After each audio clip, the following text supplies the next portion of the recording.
este desafío del creyente de estar equipado, de estar atento, listo para todo lo que Dios nos ha encargado, pero también para cuando tenemos ataques del enemigo, estar bien parados, bien cimentados en Dios, ¿verdad?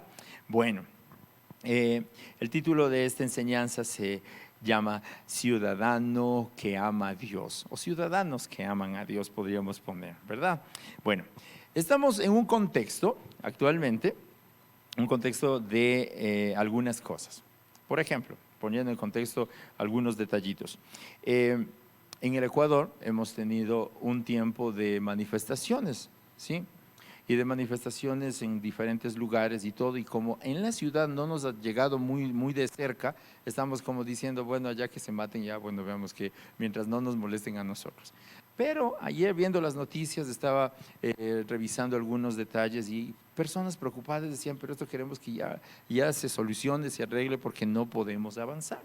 ¿Verdad? Que es difícil cuando uno no sabe qué es lo que tiene que hacer. En nuestro caso particular, teníamos unas clases específicas ya para hace 2 semanas y por esta incertidumbre se suspendieron. Y todas esas clases, obviamente, quienes damos las clases ya nada que ver, no, lo siento, dicen, ya no cobrarán nada este tiempo los que ya no dieron. Son clases aparte de las que generalmente damos. Entonces digo, bueno, sí se afecta necesariamente a pesar de que parece que estamos lejos.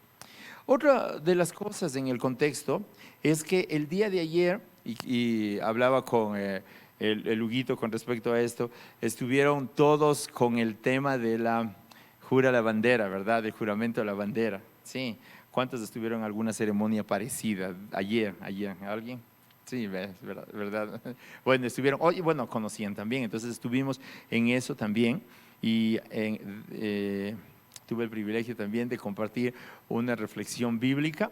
Ayer era un grupo bastante grande de papitos y de estudiantes y bueno, creemos que Dios nos usó para poder dar un mensaje también ahí al respecto.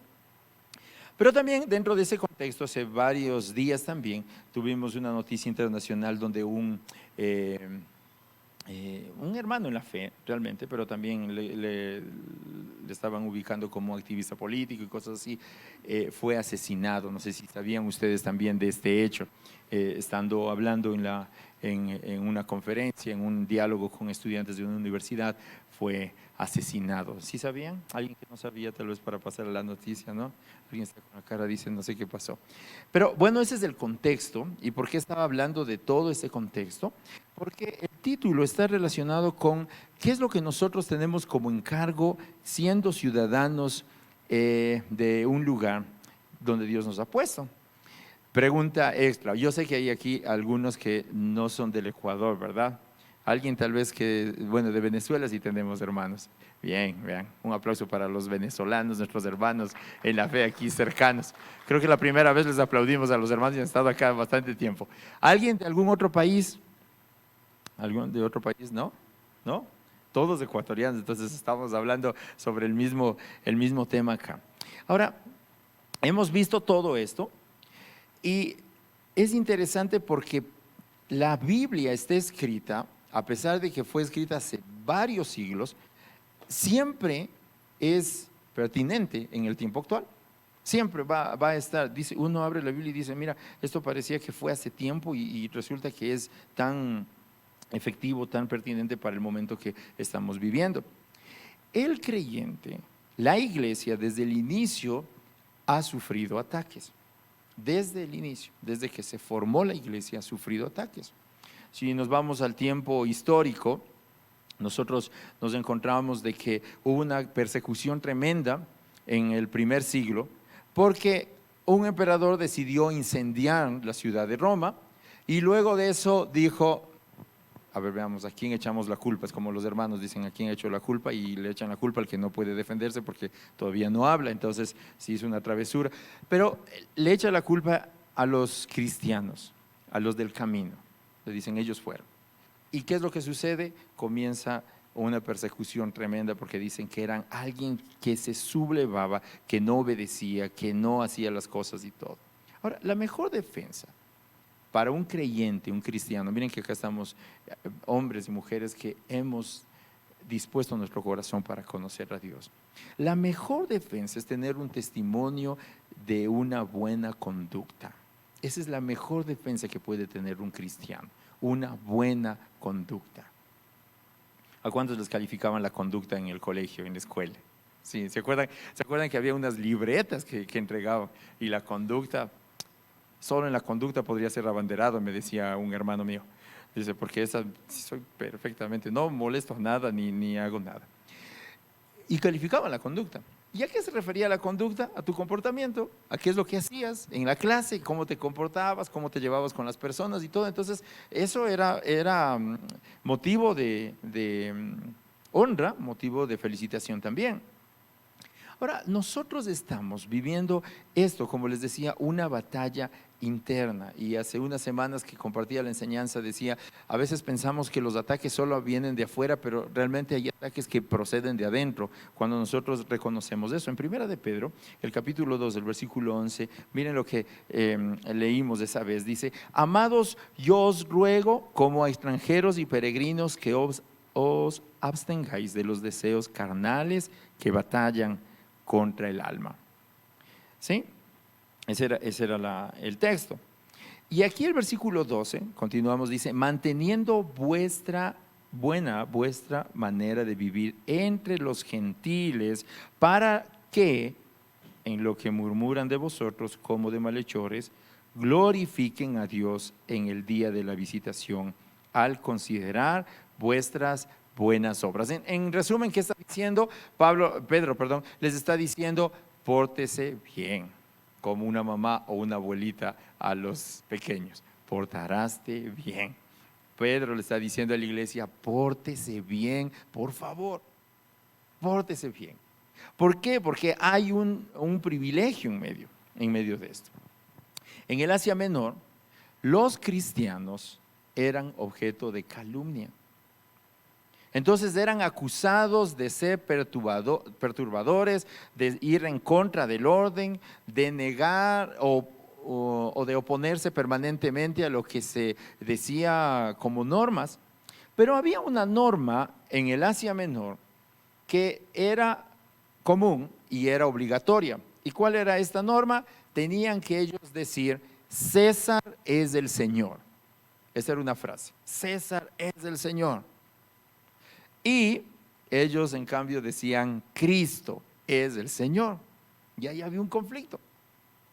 ¿Por qué? Porque no solamente se iban en contra de esa norma o de esa ordenanza, sino que ellos tenían que enfrentarse a las consecuencias. Y por eso es que la iglesia tuvo también conflictos, porque decía, estos no quieren hacer lo que nosotros decimos, son perturbadores y dañan el orden.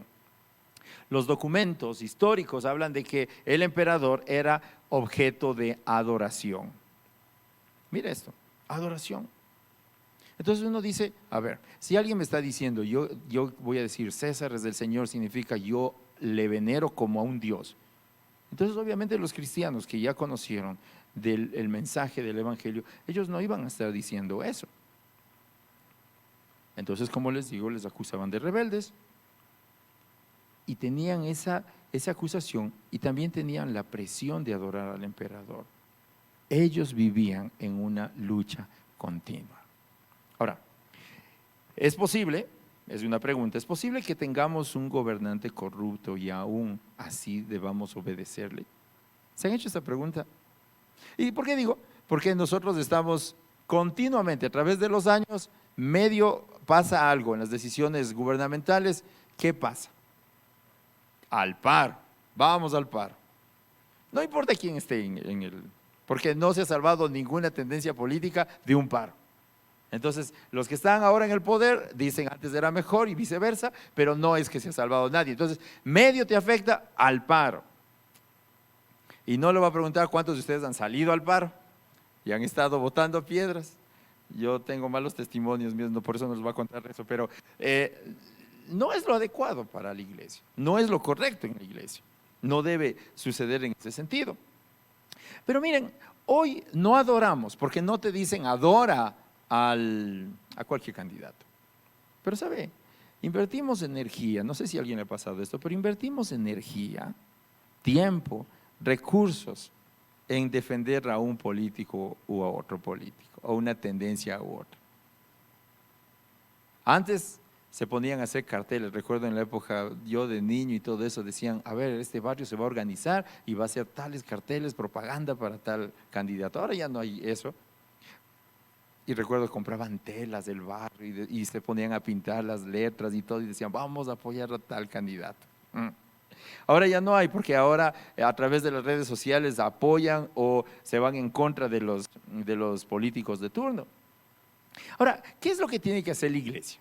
Porque ella va a decir, bueno, ya dice que no debo adorar, obviamente estoy perdiendo mi tiempo, mis recursos, estoy peleando a favor del uno del otro, no es lo correcto, obviamente. Pero ¿qué es lo que tiene que hacer la iglesia? ¿Aislarse? No puede aislarse.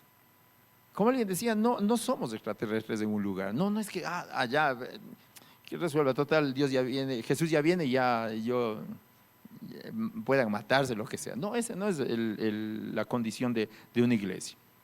No puede decir, yo no tengo nada que ver en esto. No, lo que nosotros estamos llamados a hacer es a ser responsables ante las autoridades conforme a lo que Dios nos ha ordenado. Responsables. ¿Y cómo da un cristiano la muestra de ser un buen ciudadano, de ser alguien responsable? Una de las cosas o consejos de acá es que debe estar informado de la condición, cómo está el país. Ahora, si yo le pregunto a usted, ¿qué sabe algo de las leyes últimas? ¿Qué sabe de algunos cambios, de algunas cosas? No es frecuente que la iglesia esté al tanto. No es frecuente. No es frecuente. Y podríamos hacer una prueba, pero no lo vamos a hacer. Sobre alguna ley, sobre alguna cosa que ha sucedido y todo. No es frecuente porque no es costumbre. Y más bien cuando ya subió el diésel o la gasolina o lo que suba, ahí nomás dirán, no, eso sí no le dejo. Lo demás que puedan hacer lo que sea. Y usted no se habrá dado cuenta que hace algún tiempo se estaba luchando para despenalizar el aborto. Se pasó varias instancias acá, no sé si usted sabía las fechas y todo eso aquí en el país. No sé si sabía algunos temas relacionados con la moral, los cambios y las cosas que querían hacer, como está sucediendo en otros países de aquí, de América del Sur. Y entonces el creyente dice, si no me topan el bolsillo, no me importa que hagan en contra de lo que sea, no me importa. Entonces ahí hay un error. El cristiano debe estar informado. Alguien que ama a Dios debe estar informado. ¿Por qué? Porque a pesar de que somos ciudadanos del reino celestial, necesitamos estar al tanto de aquello que en el lugar donde nosotros estamos viviendo. ¿Para qué? A ver, ¿para qué? ¿Para poder hablar con otros hermanitos en la iglesia de eso? No es el punto. Obviamente, si tienes la oportunidad de conversar, está bien. ¿Sabe por qué es eso importante? Porque uno puede orar con el entendimiento. Puede saber orar. El hecho de orar con un propósito es diferente y cambia. Señor, y ora así a las sueltas y después uno dice, pero ese alcalde ya le cambiaron, ya que está orando por ese alcalde, ya no hay. Y recién se entera en el tiempo que estaba de la oración o lo que podía haber hecho. Otra cosa que uno puede mostrar responsabilidad es votando. A ver, tampoco voy a preguntar, pero algunos como dicen, tanto problema con la política, yo ya no voto. Ay, que ya no voto, dejo nomás lo que sea. Y ahora justo los de 17 para abajo no están aquí, pero los demás están acá. Y algunos seguramente dijeron, yo como tanta corrupción y todo, ya no voy a votar nada. Y no votan. Y es importante que un creyente esté informado para poder votar adecuadamente. Por eso estamos hablando de que un ciudadano que ama a Dios tiene una responsabilidad con su nación. Pero quiero volver un poquito acá. Pedro, si no tendría que hablar sobre política, sabiendo de que tenemos un enemigo común, que es Satanás, que quiere acabar con nosotros, no habría, si él no habría querido hablar o topar este tema, no habría hablado sobre las personas que están en autoridad. No habría mencionado ese tema. De gana escribo estos capítulos y todo, tal vez podría haber dicho. Pero ¿por qué Pedro hace esa referencia? Porque el creyente, la iglesia debe entender que no hay nada separado. entre lo secular y lo espiritual. No puede haber algo distante o separado, porque usted no va y dice, mi trabajo como profesor, ese es secular, entonces yo no quiero este trabajo.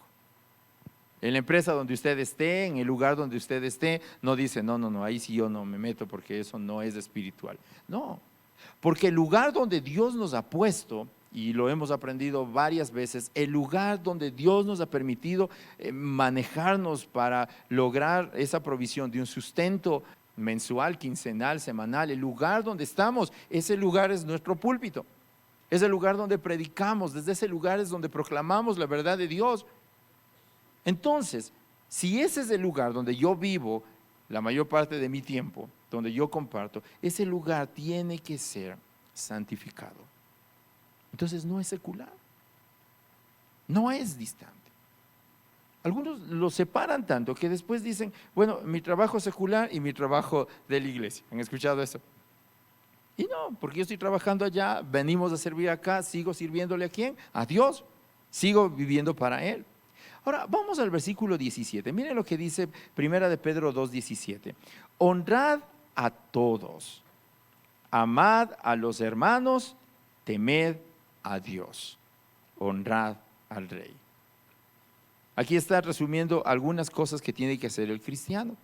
Número 1, ¿qué le dice? Honrad a todos. Considerad el respeto a todos los que nos rodean, a todos los que nos rodean. Y una de las maneras como uno puede considerar y respetar a los que nos rodean es cuando usted es gentil con ellos. Y algo sencillo que a los chicos les enseñamos mucho, a los jóvenes les insistimos y todo, pero a veces en los grandes se nos olvida, solo a veces saludamos en nuestro lugar de trabajo con afecto a alguien que más conocemos. A los demás solo o mueve la cabeza o capaz que ni saluda. Y la gente dice, este es medio extraño porque con unos es chévere y todo y con otros no. Mire qué tan importante es eso. Un doctor estaba hablando sobre su testimonio y dice, yo decía, jamás voy a atender, él es médico, jamás voy a atender a un homosexual. Y él decía, y él cuenta como testimonio. Dice, no, hasta que Dios me hizo ver, dice, ¿por qué no le atiendes? Es que es un pecador. Pero el que salió hace poco está en adulterio y le atendiste y le cobraste bien. ¿Cuál es la diferencia? Y él dice, Dios tuvo que hablarme. ¿Por qué? Porque no es que yo estoy consintiendo el pecado, estoy diciendo, bueno, vivan como quieran. No, lo que estoy diciendo es que yo pueda considerar a cada persona en el valor que corresponde, en el amor que Dios tiene por estas personas. Pregunta acá, ¿cuántos tienen gente distante en su trabajo que ni quieren verle ni acercarse? Por alguna cosa que de pronto hicieron y todo. La palabra le está diciendo en esto, dice, honrad a todos. Dad la consideración a todos. A todos. Y nos pone a pensar en lo que hizo Jesús. Jesús le consideró, vamos a poner, ¿cómo creen que le consideraba a Juan, al apóstol? Juan se escribió que dijo que él era el amado, pero yo creo que le consideraba bien. A Pedro, ¿cómo le consideró? Según la historia y el relato. Le amaba también, ¿verdad? Que le fue a buscar. ¿Cómo cree que Jesús le consideraba a Judas? O decía, no, con este Judas ya de lejos nomás, porque es más, él me va a entregar. Había consideración en medio de ese proceso, en medio de ese camino. Por eso Pedro le está diciendo, el Pedro que sabía que tiene una historia triste de traición y todo, dice, por favor, honren a todos. La segunda cosa, le dicen, y esto a veces nos cuesta más, amad a los hermanos. Amad a los hermanos. ¿Cómo les parece eso? Fácil. A los que son chéveres, facilito, ¿no es cierto? Eso sí, venga mi hermano acá, siéntese al lado mío, conversemos, que le invito después del culto a algún lado y todo eso, bien lindo. Pero usted no se sienta al lado de algún hermano que tuvo ciertas diferencias de algún momento, por allá al extremo, están lejitos, le veo. Y sabe, Pedro le está diciendo a la iglesia, amén a su hermano. Ame por favor a su hermano. Porque un buen ciudadano, alguien que ama a Dios, va a mostrar, como leíamos hace poco, en su conducta que Dios le ha cambiado, que Dios le ha transformado, que ya no es el mismo de antes, peleón, molestoso, fastidiándose por cada cosa. Es diferente. Ame a su hermano. Y el consejo en esta tarde, de parte de Dios: si usted tiene algo contra su hermano que le impide estar bien, una cosa que no sabe, no puede explicar, no quiere decir que es pecado a pesar de que sabe que es, pero no quiere acercarse, está distante y todo eso, el Señor le está diciendo en esta tarde: ama a tu hermano, ama a tu hermano. Cuán difícil es amar a aquellos con los que hemos tenido dificultades, pero tienes que soltar. No, yo con este hermano no me llevo, no puede haber en nuestro léxico. ¿Por qué? ¿Por qué le está diciendo que ame a los hermanos? Porque esa forma de amar a los hermanos es una evidencia de que yo temo a Dios. De que yo temo a Dios. Yo le considero a Dios como de alto valor en mi vida. Cuando yo amo a mi hermano. ¿Por qué? Porque la palabra nos dice a nosotros: ¿cómo puedes amar a Dios y aborrecer a tu hermano? ¿Cómo? No hay forma. Y algunos verán, eso es lo que pasa porque el Espíritu muestra así. Justo a la persona que usted no quiere, Dios le trae el nombre, le trae la imagen. Ahorita mismo en sus cabezas está diciendo: sí, necesito estar bien, necesito amar a esa persona. A esa persona. Espero que la imagen que vino no sea de su esposo o su esposa, porque se supone que es alguien distante y todo, pero amar. Otra de las cosas, y les diría a los chicos, cuando se dice amar, es considerar a ellos como valiosos. Hace un mes, cuando tuvimos la reunión de adolescentes, les estaba hablando sobre un tema a ellos. Y era este tema de que, y justo están haciendo la segunda parte ahora, de que no puede ser que un chico esté ahí diciendo: a ver, yo como soy bien guapo voy a estar coqueteando con todas las chicas. De la iglesia, ¿verdad? De la iglesia estamos hablando. Y una se ilusiona, la otra se ilusiona, el otro y el otro está así bien. Eso no es amar como Dios ama. Porque uno de esos chicos decían: es que yo las amo a todas. No, estás mal. No puedes hacer eso. Eso no es lo que Dios está diciendo. Eso es deshonrar a Dios y deshonrar a una persona, a una señorita o viceversa. Ahora, la otra cosa es, si yo estoy escuchando el consejo de Dios, miren, esta es la otra situación. Necesitamos obedecer pronto a Dios. Pronto. Usted escucha nuevamente este consejo y dice: ponte a cuentas con tu hermano. Si tienes a alguien que está enemistado contigo, tienes que amarlo, tienes que perdonarlo, tienes que estar a cuentas con él. Dentro de la iglesia, más todavía, tiene que ser una evidencia, porque Dios está mirando tu conducta. ¿Y qué es lo que hacemos? ¿Saben qué es lo que hacemos todos cuando algo no nos agrada? Aplazamos, dilatamos, después hago. Hay que lavar los platos, despuesito hago. Hay que limpiar o arreglar esto, ya mañana voy a hacer. Y dilatamos, dejamos para después lo que necesitábamos hacer pronto. Y la palabra le está diciendo: hazlo ya. Hablábamos con unas parejas también, están viviendo en unión libre. Sí, lo que pasa, ya vamos a arreglar. ¿Y saben cuántos años? Ya van 10, 15 años y todo, y no arreglan nunca. Eso tampoco es una evidencia de amar a tu prójimo. ¿Por qué? Porque tú estás consintiendo en vivir lejos del consejo de Dios. Y decimos después. Ser ciudadano del reino es ser un hombre, una mujer que tiene una buena conducta. De tal que su libreta de calificación, mi libreta de calificación, salga abanderado al menos en conducta, pero estás bueno, estás excelente.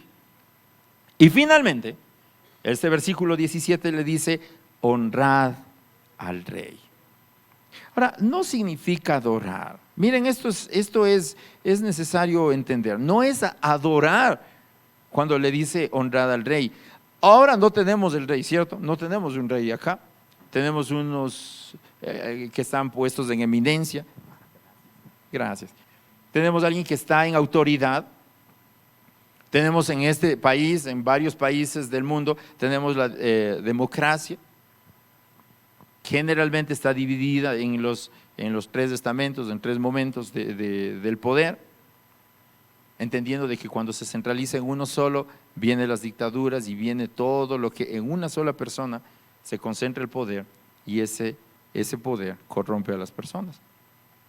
Miren, eso es interesante desde el punto de vista político.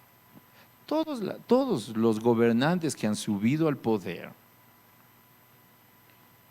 uno revisa las entrevistas, revisa las cosas que ellos dijeron previo a subir al poder, por eso es que convencen. Todos tenían buenas intenciones, todos. Nadie dijo, bueno, yo voy a ir para hacerme rico solamente. Tal vez alguien ya lo hizo así o pensó así, pero la mayoría dice, bueno, yo quiero hacer algo bueno. Pero cuando llegan al poder dicen, wow, esto está genial. Primero tengo prestigio, después tengo ganancia, después tengo esto, no voy a soltar nunca. Y se perennizan ahí. Y entonces encontramos dictadores, encontramos gente que hace las cosas o acomoda las cosas para permanecer en ese lugar. Y la iglesia está en medio de eso. ¿Por qué? Porque a veces nosotros nos vamos por un lado o por otro lado. Ahora, la palabra nos está hablando de que nosotros debemos, en humildad, acercarnos a Dios y decirle, Señor, yo quiero honrar a aquellos que están en autoridad. Y debe ser de manera voluntaria y libre. ¿Por qué? Porque uno cuando se acerca de manera voluntaria y libre a honrar a las personas que están en autoridad, esa es una forma correcta de honrar a Dios. El versículo 14. Regresamos aquí.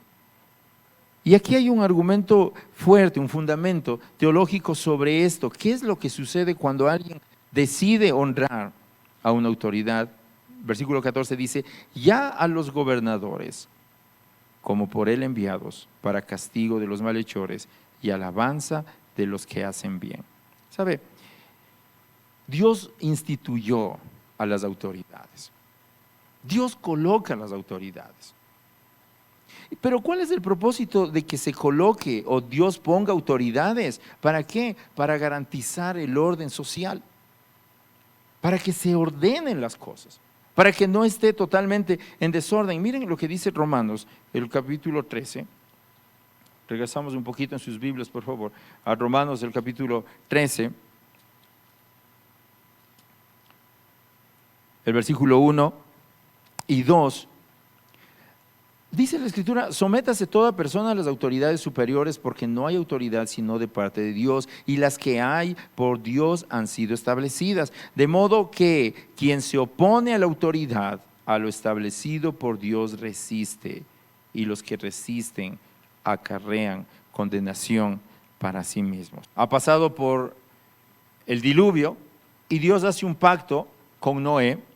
Génesis 9:6, mira lo que dice, el que derramare sangre de hombre, por el hombre su sangre será derramada, porque a imagen de Dios es hecho el hombre. En otras palabras está diciendo, ahora hay normativas, usted como sociedad va a tener una normativa y si usted mata, muere. Y por mucho tiempo se aplicó la pena de muerte, la pena capital en algunos países también. Dios está poniendo ahí una normativa. En otro lugar, en Jueces, caminamos un poquito más adelante, en Jueces del capítulo 17, el versículo 6,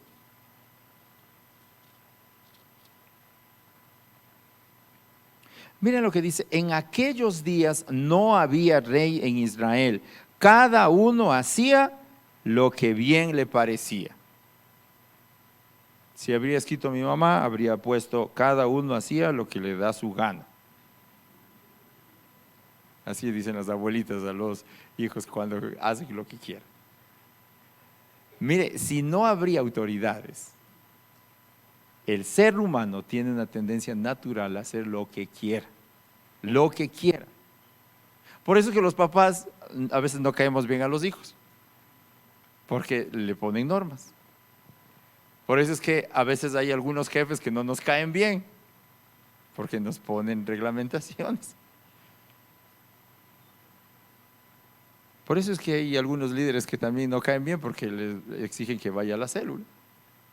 Y usted dice, no, está lloviendo, no podemos. ¿Por qué? Porque si no habría un orden, nosotros tendríamos problemas permanentes porque haríamos lo que quisiéramos.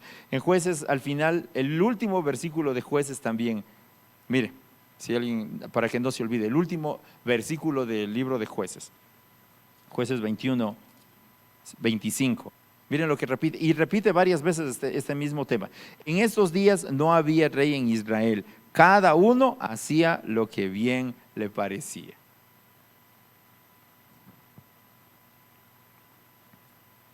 Dios usa el gobierno para frenar el mal, a pesar de que no sean creyentes los gobernantes. Dios usa para frenar el mal. Dios usa para ordenar.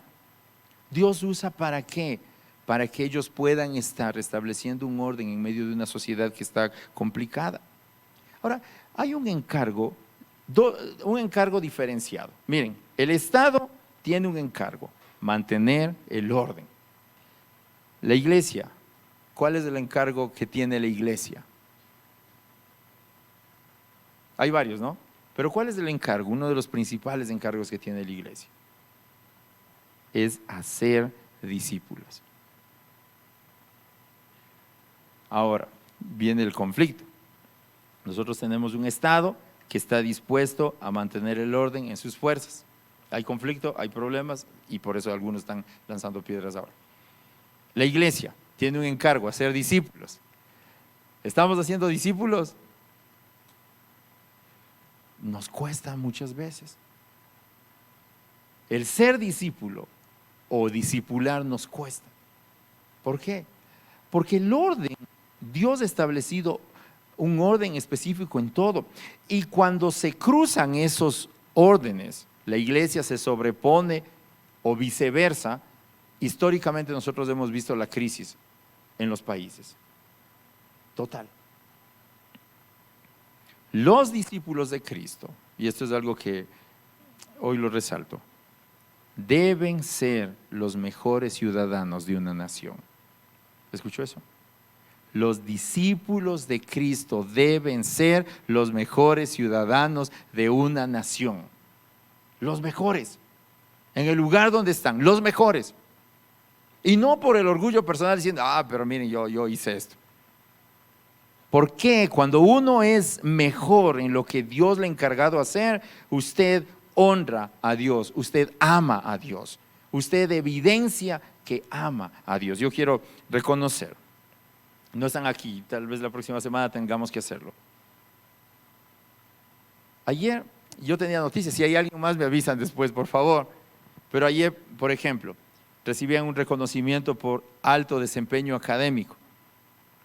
La familia Escudero estuvieron con 3 premios, ahora les cuento a ustedes. Melanie estuvo como portaestandarte de Quito ayer. Y yo habría querido estar ahí diciendo, bien Melanie, lo lograste. Pero no solamente Melanie, después estaba Livia Escudero como la primera escolta del pabellón nacional. Y hubiera dicho, bien Livia, pero no, ahí no se quedaba solamente. Keren Escudero estaba como la segunda escolta del pabellón nacional. Y uno dice, wow, esto es una locura, es una bendición. ¿Por qué? Porque es una manera de mostrar excelencia en el lugar donde está. Pero en otro colegio, ayer, Mateo Briceño, si lo conocen a Mateito, primera escolta del pabellón de Quito. Y no sé si hay alguien más, solo tenía los datos que me llegaron, los informantes que tengo. Les vamos a agradecer a Dios por las vidas de ellos, cuando les tengamos aquí. Ahorita les tenemos allá en el otro grupo. Y si hay alguien más, pues que podamos saber. Pero cuando yo decía, los discípulos de Cristo deben ser los mejores ciudadanos de una nación, deben hacer su mejor esfuerzo. Lo mejor. Tal vez no van a llegar a ser abanderados, todos, obviamente, no vamos a llegar a ser. Yo les contaba a mis hijos, estuvimos reunidos también, cuando yo fui estudiante, también tuve el privilegio de ser abanderado. Y ¿saben qué fue lo interesante? Y les cuento ya como testimonio. Cuando uno llega a ser abanderado y ese es el peligro de lograr lo mejor, comienza a pensar de que wow, ya es lo máximo. Así, en la mente de adolescente, ya es lo máximo. Y ese mismo pensamiento, el ser humano cuando logra alguna cosa grande, es el riesgo que puede correr, comienza a olvidarse de Dios. Comienza a olvidarse de Dios. Y recuerdo que papá nos reunía, porque mi familia también casi fue como la familia Escudero, que andaba uno tras otro abanderado ahí en mis hermanas y todo. Pero nos reunía papá y dice, nunca dejen de dar la gloria a Dios. Nunca dejen. Y nunca dejen de servirle a Él. Y para mí fue una lección grande porque uno tiene la tendencia a olvidarse. Porque muchos de acá han logrado cosas grandes en Dios. Han logrado premios, han logrado triunfos, han logrado victorias. ¿Y sabe qué? Comienza el orgullo a decir, es que esto es yo. Si no fuera porque me esforcé, porque hice esto, si no, yo soy el único. Y se olvida de Dios, se aparta de Dios. Le mira a Dios de lejos, dice, Dios, yo te voy a buscar cuando ya sea millonario, cuando ya tenga todo lo que he planeado en mi vida. Los jóvenes tienen esa tendencia.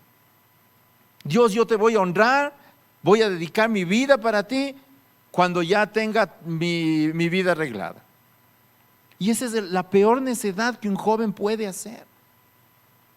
Porque cuando tú eres el mejor y le honras a Dios con tu vida y le sirves a Dios, tú estás completo. Tú estás viviendo una vida íntegra. Una vida que le glorifica a Él en todo. Y cuando no lo haces así, tú te has olvidado de aquel que te dio ese privilegio de lograr o de llegar a ese lugar donde estuviste. Ahora, vuélvase en su tiempo.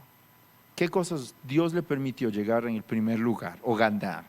Yo sé que Dios les permitió eso a muchos aquí. Yo sé que Dios hizo eso.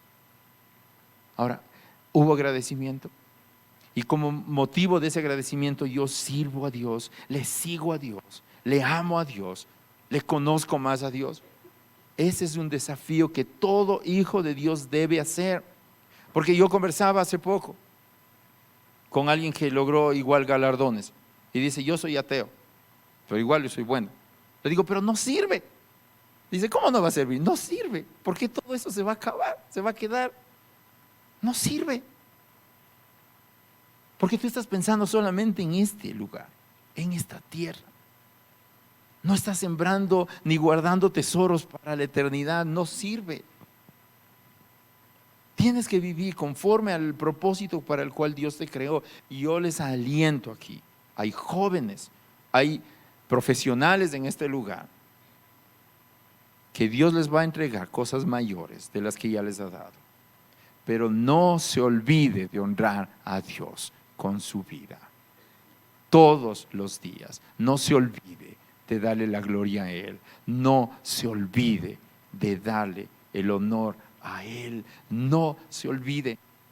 Y hoy le está hablando Dios. Nuevamente, sí, Señor, perdóname. Porque la mejor manera de acercarse a Dios es decir, Señor, perdóname. Porque yo he estado en mis fuerzas diciendo, yo soy el más chévere. Pero no, el Señor te está diciendo no. Y si alguien no ha logrado todavía, comience a honrarle a Dios, que Dios le va a honrar. Dios le va a honrar. Y como le digo, no necesitamos de pronto ahora, de hecho ya no vamos a poder regresar al colegio ni a ningún lado, pero Dios le va a bendecir poniéndole en puestos de autoridad, en puestos de honra, en lugares donde usted va a dar la gloria a Dios. Hágalo así, porque es una forma de amar a Dios, de ser un ciudadano que honra a Dios. Sometámonos a Dios y Dios hará el resto por nosotros. Sometámonos a Dios y Él peleará por nosotros. Sometámonos a Dios y Él logrará esas victorias que nosotros no podemos conseguir o son imposibles para nosotros. Y esa es una manera de amarle a Dios, de honrarle a Dios. Ahora, ¿qué pasa? Y cierro con esto. ¿Qué pasa cuando la autoridad viene y te dice algo contrario a lo que debes hacer? Sí nos pasa. Estamos en el trabajo, te dan una orden que hagas algo que no es correcto. ¿Qué hago? Ay, Señor, voy a perder el trabajo si digo la verdad, voy a decir esto. Hay una sola excepción. Si es que la orden va en contra de los preceptos de Dios, uno tiene que obedecer a Dios antes que a los hombres, dice la Escritura. Voy a obedecer a Dios antes que a los hombres. Mientras tanto, yo obedeceré y honraré a mi autoridad. Recuerda el pasaje cuando, y vamos a Éxodo, de una vez ahí, que estamos ya cerquita. Cuando es el nacimiento de Moisés.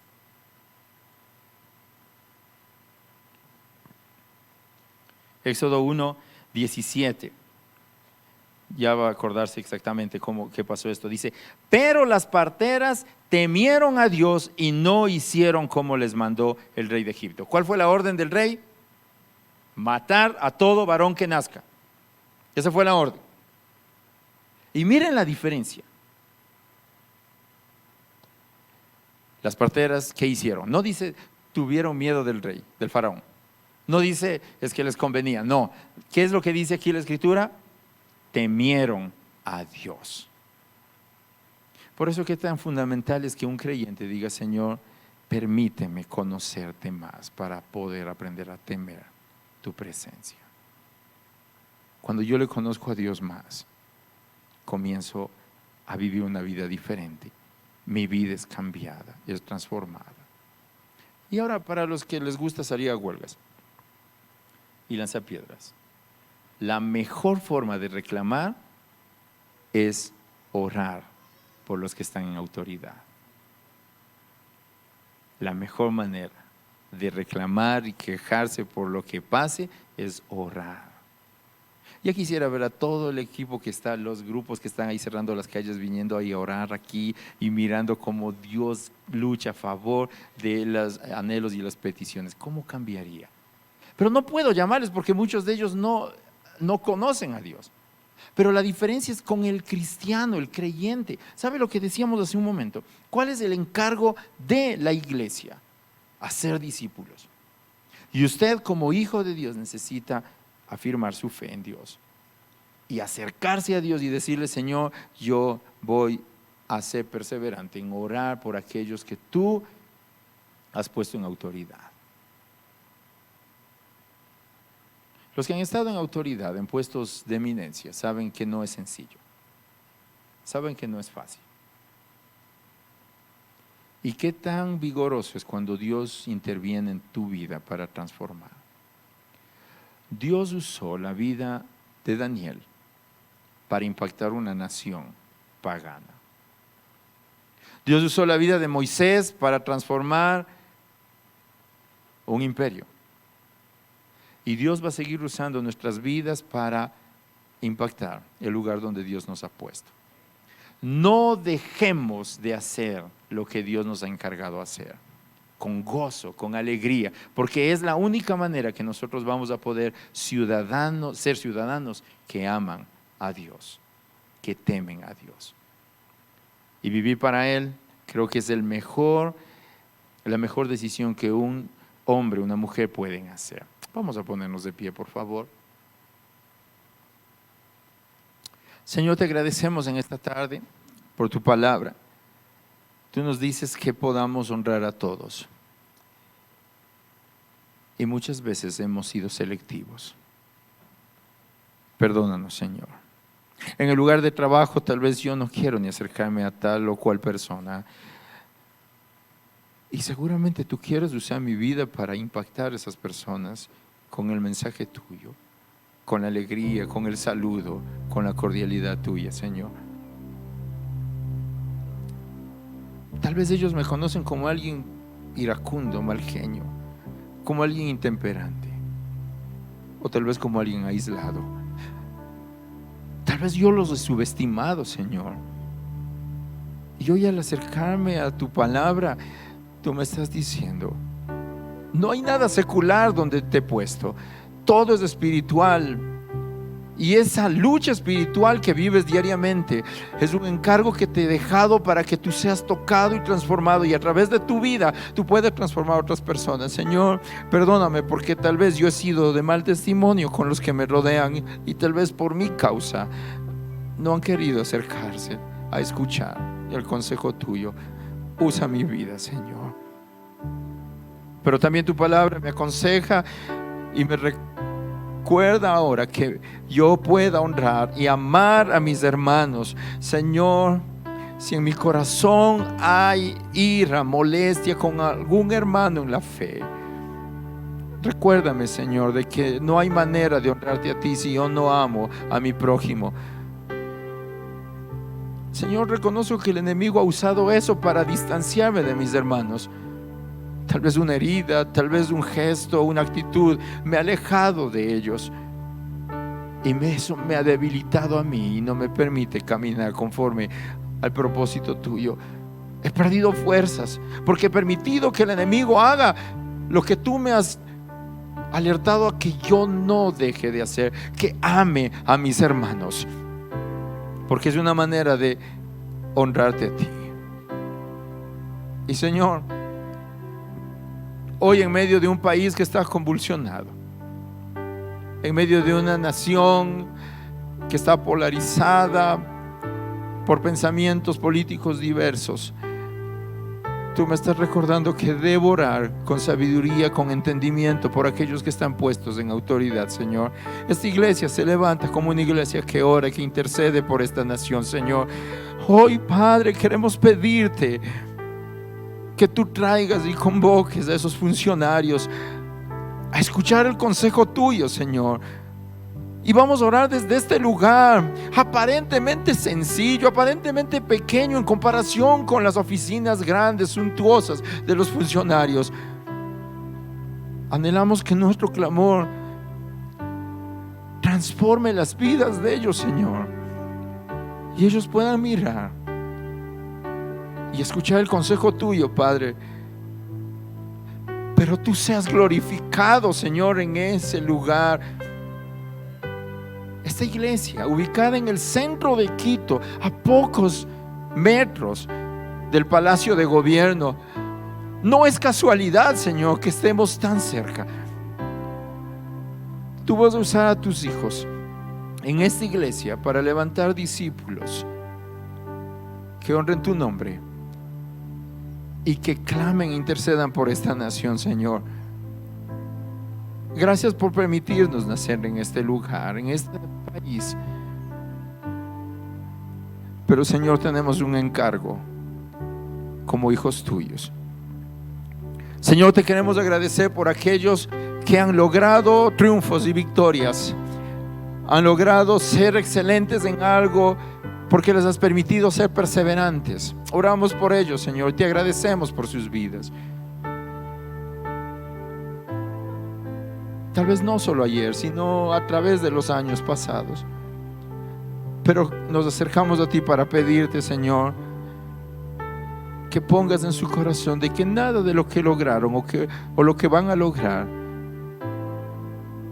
es fruto de su autosuficiencia. Es porque a ti te ha placido otorgarles ese privilegio.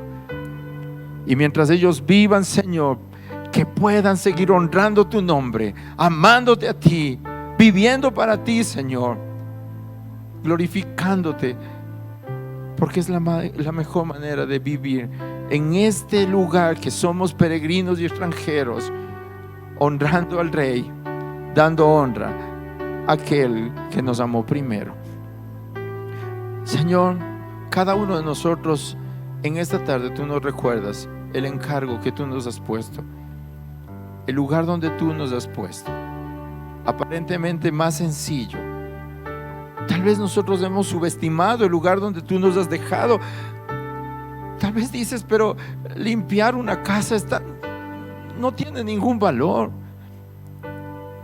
Tal vez ayudar a algunas personas a hacer compras no tiene significado grande, porque de pronto pienso que estar en una autoridad, en un puesto de autoridad, es lo más importante.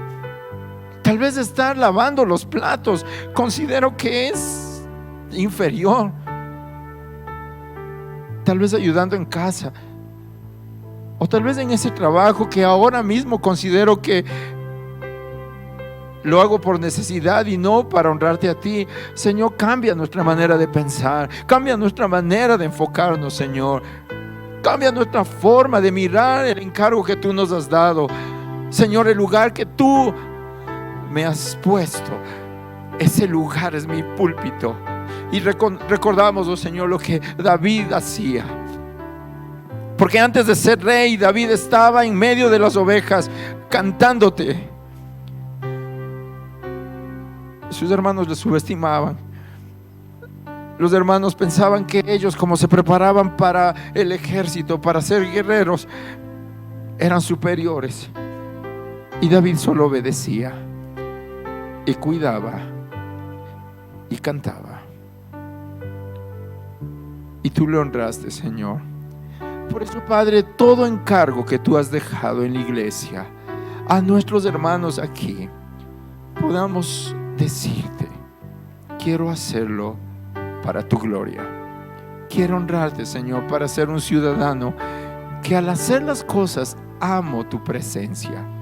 Te amo a ti, Señor, por lo que me has dado y por lo que vas a entregarme después. Quita de mí la queja, si es que ha habido queja en mi corazón. Si es que permanentemente estoy diciendo: ya voy a renunciar, voy a dejar esto, no me gusta, me canso, no quiero. Perdóname, Señor, porque ese lugar tú me pusiste para glorificarte, y tú tendrás el momento específico para moverme de ese lugar, porque he aprendido a estar tal vez entre corderos, meditando en ti, cantando y honrándote y adorándote. Gracias por esta tarde. Levante sus manos y simbólicamente presente delante del Señor el encargo que a usted le dio el Señor. Ese lugar donde el Señor le lleva cada día en la semana. Y dígale: Señor, este lugar es el lugar que tú me has dado, y me siento privilegiado por ese lugar. Hoy, a partir de hoy, voy a honrarte con todas mis fuerzas. Tú pelearás por mí, y voy a honrarte porque reconozco que ese es el lugar donde tú quieres glorificarte. Te damos el honor y la gloria a ti, en el nombre de Jesús. Amén. Amén. Dele un fuerte aplauso al Señor de agradecimiento.